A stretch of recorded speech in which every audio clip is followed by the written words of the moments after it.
इस वीडियो में दी गई जानकारी सामग्री गणना की प्रामाणिकता या विश्वसनीयता की गारंटी नहीं है। सूचना के विभिन्न माध्यमों, ज्योतिष, पंचांग, प्रवचनों, धार्मिक मान्यताओं, धार्मिक ग्रंथों आदि से संकलित करके यह सूचना आप तक प्रेषित की गई है। हमारा उद्देश्य सिर्फ सूचना पहुंचाना है। पाठक या उपयोगकर्ता इसे सूचना समझकर ही ले। इसके अतिरिक्त इसके किसी भी तरह से उपयोग की जिम्मेदारी स्वयं उपयोगकर्ता या पाठक की ही होगी। नमस्कार दोस्तों, स्वागत है आपका हमारे YouTube चैनल सांसारिक जानकारी पर। हम आपको यहाँ पंडित प्रदीप जी मिश्रा द्वारा बताए गए उपाय जो वे अपनी कथा में बताते हैं, उनकी जानकारी देते हैं, ताकि आपको एक ही जगह पर ही सारे उपाय मिल जाए। गुरु जी के बताए गए उपाय श्री शिव पुराण से जाने गए होते हैं, इसलिए निसंदेह भगवान शिव पे विश्वास रख कर करे। इस पुराण में शिव जी को वात्सल्य, दया और करुणा की मूर्ति के रूप में महिमामंडित किया गया है। इस पुराण का पाठ करने से भक्तों के अंदर भी ऐसे ही गुणों का संचार होता है, यानी भक्तों का चरित्र भी भगवान शिव की ही तरह बनने लगता है। बुधवार के दिन गाय को हरा चारा खिलाना भी बहुत अच्छा उपाय माना जाता है। इससे घर के सारे क्लेश और मनमुटाव दूर होते हैं और घर में सुख, शांति और समृद्धि आती है।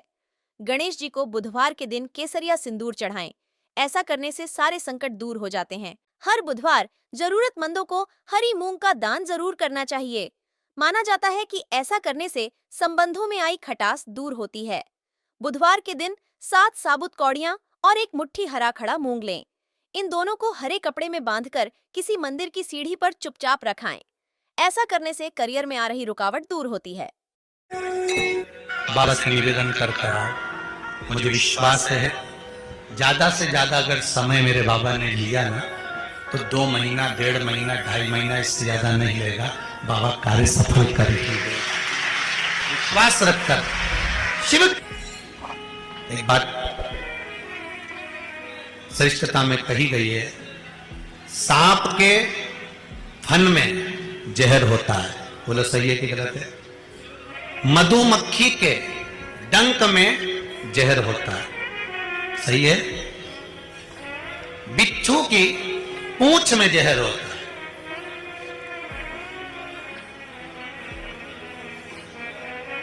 पर मनुष्य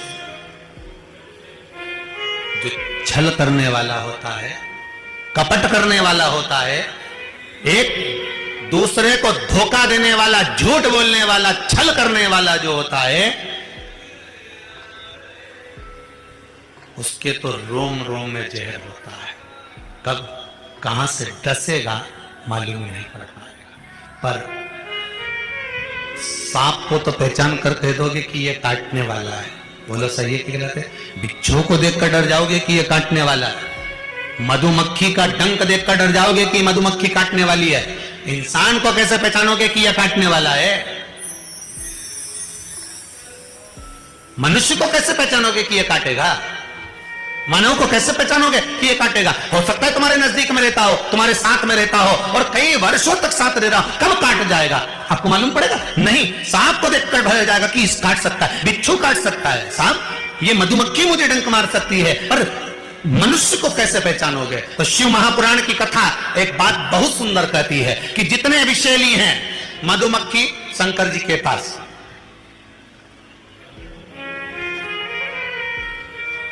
शिव जी का नाम एक धूमवान है। क्या नाम है? धूमवान।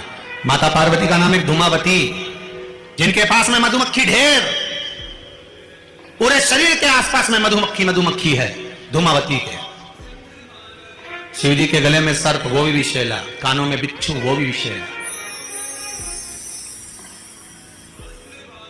हम कैसे पहचानेंगे कि ये व्यक्ति विषैला है, ये हमको धोखा देगा, ये कपट करेगा, ये छल करेगा, ये झूठ बोलेगा, ये प्रपंच करेगा? कैसे पहचानेंगे? शिव महापुराण की कथा कहती है हमें पहचानना नहीं है। सांप डसेगा, ये उसका काम है। मधुमक्खी काटेगी, डंक मारेगी, ये उसका काम है। बिच्छू डंक मारेगा, ये उसका काम है। और मनुष्य हमको छलेगा, झूठ बोलेगा, कपट करेगा, हमारे साथ धोखा करेगा, ये उसका काम है। पर एक बात याद रखना, सांप का जहर उतारने वाले का नंबर अपने पास रख लो। काटेगा तुरंत उसके पास पहुंच जाना, फोन लगा के मैं आ रहा हूं, काट खाया।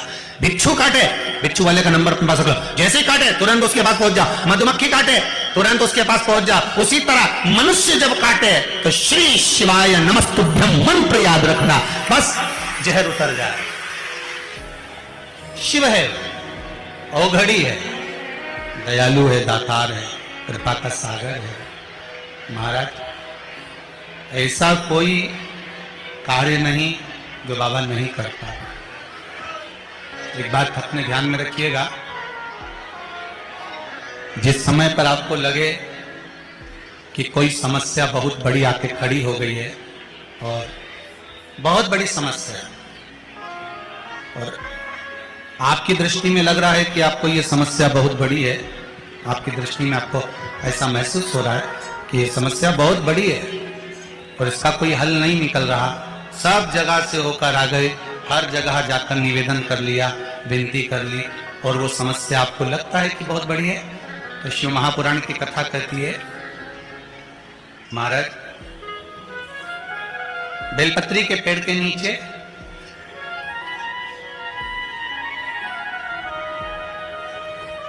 एक छोटा सा शिवलिंग का निर्माण करो। काय का निर्माण करना है? शिवलिंग। अब बेलपत्री के पेड़ के नीचे आप अगर सोचो कि भाई मैं ब्राह्मण हूं, सफेद मिट्टी का शिवलिंग बनाना है, क्षत्रिय हूं, लाल मिट्टी का शिवलिंग बनाना है, या वैश्य हूं, पीली मिट्टी का शिवलिंग बनाना है, या शूद्र हूं तो काली मिट्टी का शिवलिंग का निर्माण करना है। शिव महापुराण की कथा कहती है, लिंग पुराण कहती है, नर्मदा पुराण कहती है कि बेलपत्री के पेड़ के नीचे आप जिस शिवलिंग का निर्माण करें उसके लिए आपका वर्ण नहीं देखना, आपको तो बेलपत्री के नीचे की ही मिट्टी ले लेना, फिर वो जिस कलर की।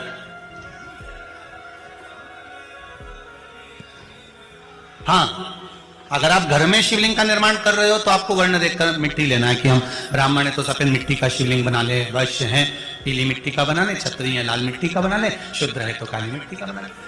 पर अगर कोई समस्या बड़ी विकट है और आपको लगता है कि इसका कोई हल नजर नहीं आ रहा,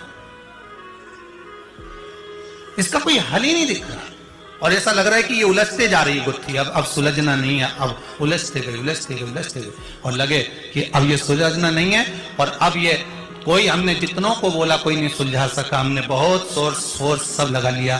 तब एक बेलपत्री के पेड़ के नीचे या तो सोमवार को या सोमवार की अष्टमी पड़े उस दिन, या फिर प्रदोष के दिन, प्रदोष काल में, प्रदोष काल शिवलिंग का निर्माण करना। और महाराज 5 सफेद फूल, थोड़ी सी काली तिल, एक यज्ञोपवीत, पंचामृत स्नान कराने के बाद बाबा को समर्पित कर कर, बाबा से निवेदन कर कर, घी का दिया लगाकर विनती कर कर, उस शिवलिंग से निवेदन कर कर बाबा को अर्ध परिक्रमा देना है बेलपत्री। कितनी परिक्रमा देना है? आदि परिक्रमा बेलपत्री की। आदि परिक्रमा कैसे? जैसे शिवलिंग का निर्माण आपने यहां करा तो सामने बैठकर अगर आप उठे हो तो आधा बेलपत्र के पीछे जाना और वापस लौट कर जाना, पूर्ण परिक्रमा नहीं, अर्ध परिक्रमा कर कर शिवलिंग को नमन कर कर, दीप जब ठंडा हो जाए शिवलिंग को उठाकर निवेदन कर कर विश्राम कर दीजिए। उस कार्य को बोलकर शिवलिंग को जल में विसर्जन करना। कौन सा कार्य? जो सब दूर से आप हार गए और लगा कि अब इसके सिवाय कोई सार्थत्व नहीं है, तब करना ये उपाय, तब करना इस उपाय।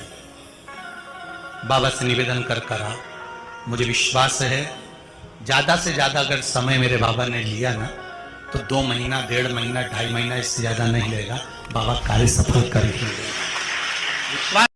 एक धतूरा जहाँ से जल नीचे की ओर बहता जा रहा हो, पानी जिस जगह से नीचे गिर रहा हो, बिल्कुल वहीं पर एक धतूरा चढ़ा देना। उस धतूरे को चढ़ाने के बाद वो धतूरा वापस लेकर आना है। अवधूतेश्वर महादेव का नाम लेकर या चंपेश्वर महादेव का नाम लेकर उस धतूरे को, जो बीमार व्यक्ति है उसका स्पर्श कराकर बेलपत्री के पेड़ के नीचे पटकवा देना। प्रदीप मिश्रा जी चैनल पर पहली बार। तो दोस्तों, यहाँ पे हमारी वीडियो समाप्त हुई। उम्मीद करती हूँ हमारी ये जानकारी आपको जरूर पसंद आई होगी। हमारी वीडियो को लाइक जरूर करें और हमारे चैनल को सब्सक्राइब और शेयर करना ना भूले। जय श्री राम।